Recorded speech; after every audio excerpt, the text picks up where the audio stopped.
Texas, work is also continuing on the other side of the Gulf in Florida, where Starship will soon be launching, potentially later this year.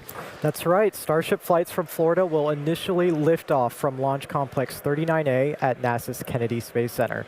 Teams are working through Starship system activations, performing initial tower chopstick motion tests, confirming the operation of the hold downs on the launch mount, and performing multiple integrated tests of the propellant farms, water farm, diverter, and launch mount. With Starship coming to 39A, the launch complex will soon have 2 operational pads for 2 very different rockets with Starship and Falcon Heavy. It has been awesome to see the 39A Starship program come to life over several years, and it's going to be exciting to soon see a Starship launch from this historic pad. Yeah, we're super excited. But 39A isn't SpaceX's only pad in Florida. Just a few miles down the coast at Space Launch Complex 37, the first of 2 Starship launch pads at that site is quickly taking shape. Pad 37A is targeted to be ready for flight operations early next year, which is very fast considering we only started construction on the pad in November. This year, teams have worked through ground preparations at the pad and fuel farms while also fully excavating the flame trench for Pad 37A. In June, stacking began of the launch and catch tower, and you can see that there on your screen. And we have plans to complete that stacking in the coming weeks. And a few miles west of Pad 37 is our Cape Giga Bay, where all Starship vehicles in Florida will be processed for flight. Recently, teams finished erecting all of the building's steel and are now working to finish the exterior of the structure. In the coming weeks, SpaceX will complete activation of the first crane in the building, set up the first integration stands, and complete platform work to be ready for supporting the first Starship vehicles that will arrive in Florida. We'll transport the rockets from Texas to Florida, and honestly, it's just going to be so exciting to see a Starship take flight from the Space Coast. Especially exciting as I had the opportunity to play a role in the Starship Cape program in my previous role. So that's pretty awesome. Pretty awesome. Yeah. Clearly, SpaceX's future in Florida is coming together quickly with planned launches already on the horizon, including regular trips to the moon. And speaking of the moon, NASA recently announced the Artemis 3 crew for the next moon mission. Let's head back up to Dan for more on that. Yeah, thanks, Kate. I mean, we're not going to take a minute. We're not going to take a minute to nerd out a little bit about the moon. So NASA just announced the Artemis 3 mission. That's going to be a crewed demonstration flight into low Earth orbit designed to demonstrate a lot of the critical systems needed for future lunar landings. We've got our astronaut crew, 3 from NASA, 1 from the European Space Agency. Randy Bresnik, Luca Parmitano, Frank Rubio, and Andre Douglas are going to crew that mission slated for 2027. That's going to be the penultimate mission, the final test before Artemis attempts to put astronaut boots back on the moon for the first time since 1972. For our part, we're going to be launching a Starship with a docking port on the nose so we can practice rendezvous and docking with the crew inside of Orion. One of our key test objectives is going to come after docking, where we're going to be able to test out the maneuverability of both vehicles while they're connected. This has some extra importance as the revamp plan for the Artemis landing missions are going to use Starship to do the burn that sends astronauts to the moon from Earth orbit. And one other cool ad that just came out today, NASA is going to be putting 2 SpaceX mini lasers on Orion to connect it to our Starlink constellation, where we already use thousands of lasers today. And they're going to be doing that with the goal of enabling 4K imagery and video from the spacecraft while they're in space. So a lot of excitement planned for next year as we all work together to send humans back to the moon, begin building a moon base, get to that future where anybody that wants to go to the moon is going to hopefully be able to go to the moon. So lots of really cool stuff to come. For now, though, we're at T-minus 6 minutes, 18 seconds into today's launch, and we're getting into terminal count. So let's zoom in. So range continues to be green. Weather continues to be gorgeous. We are getting into the final stages of propellant loading on both stages of Starship.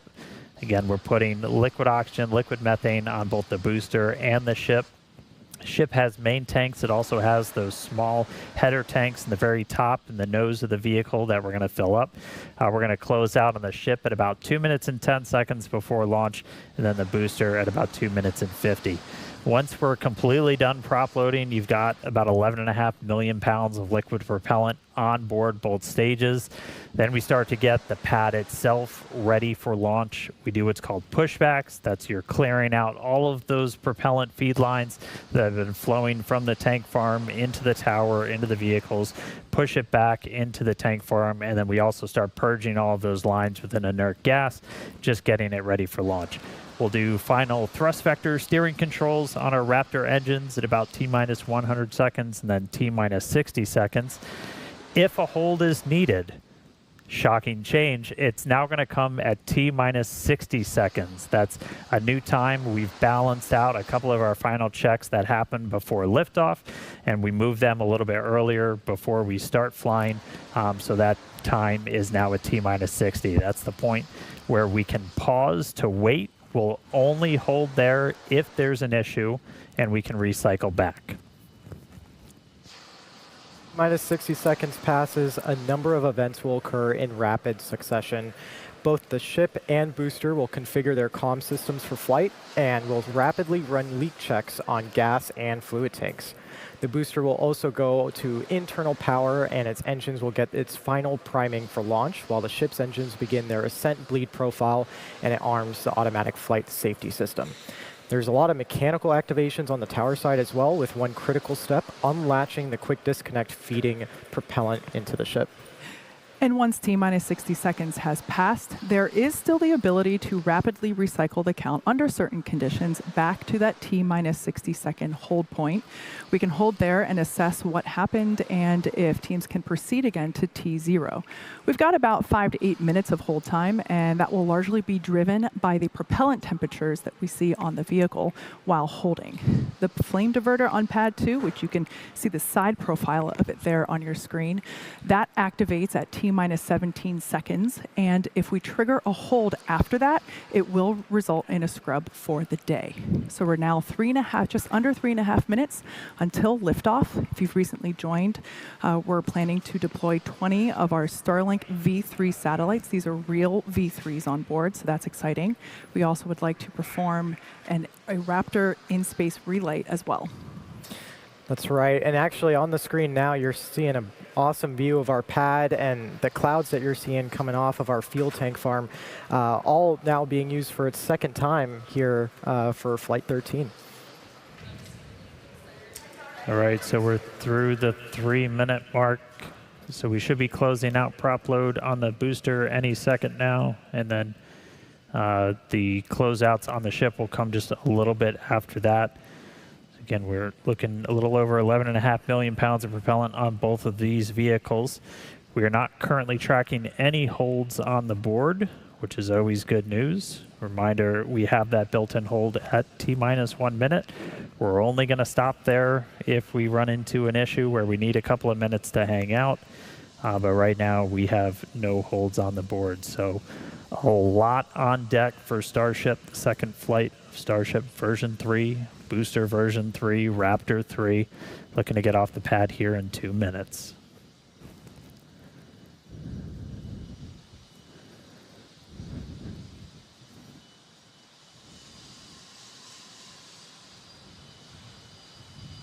All right, so we are closing the fill drain valves for both vehicles, so we have finished out our propellant loading. 33 Raptor engines right there at the bottom of the booster getting ready to light up. Final wiggle checks happening now. You can see those inner 13 engines moving. Those are the ones that Super Heavy is going to be using to steer, do all its maneuvers. We just got through those. Okay, so we are 1 minute, 20 seconds away, counting down. We're going to listen in. Again, not tracking a hold, so we should move right past T-minus 1 minute. If we recycle back to it, we'll figure out why, and then we'll continue counting down. So let's go. T-minus 1 minute. Let's listen in. Let the rocket do the talking. See if we can get a Starship off the pad today. We did trigger a hold.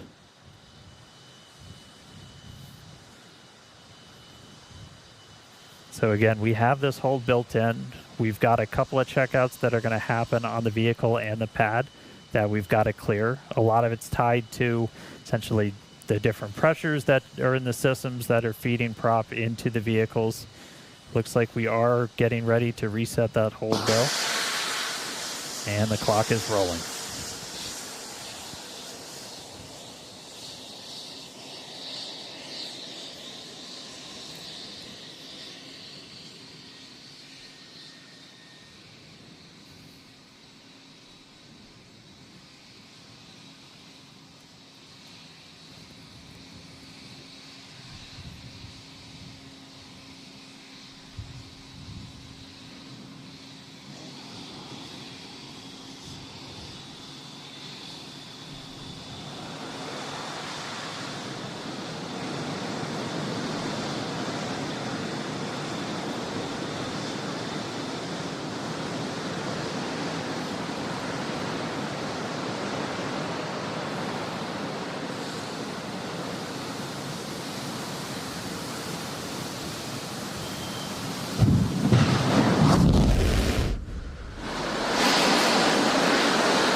And we did trigger a hold right at startup there. You saw we got a hold on the booster.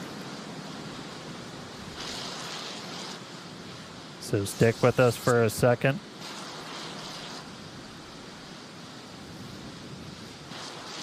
Go. So we did trigger a hold on the booster that aborted our liftoff as we were starting to light those Raptor engines. As a reminder, since we already turned the diverter on, we are going to be scrubbed for the day. The team's already starting to pull for offload of both vehicles, so starting to get the prop off.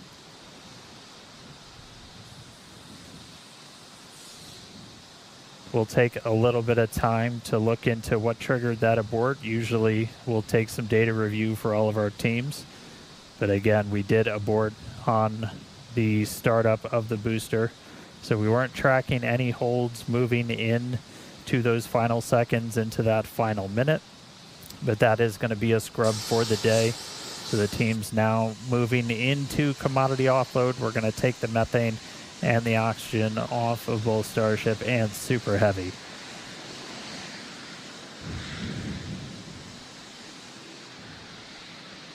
So not the end result you're looking for, but we've got vehicle there still on the pad, and they're going to get these commodities offloaded. We'll take some time, dig into what triggered that abort once the booster was igniting to launch, and then we'll figure out what our path forward is going to be. Again, if you're just jumping in, we're not going to be launching today. We got all the way down to startup, triggered a hold on the booster, and that shut down the engines right as they were starting to ignite.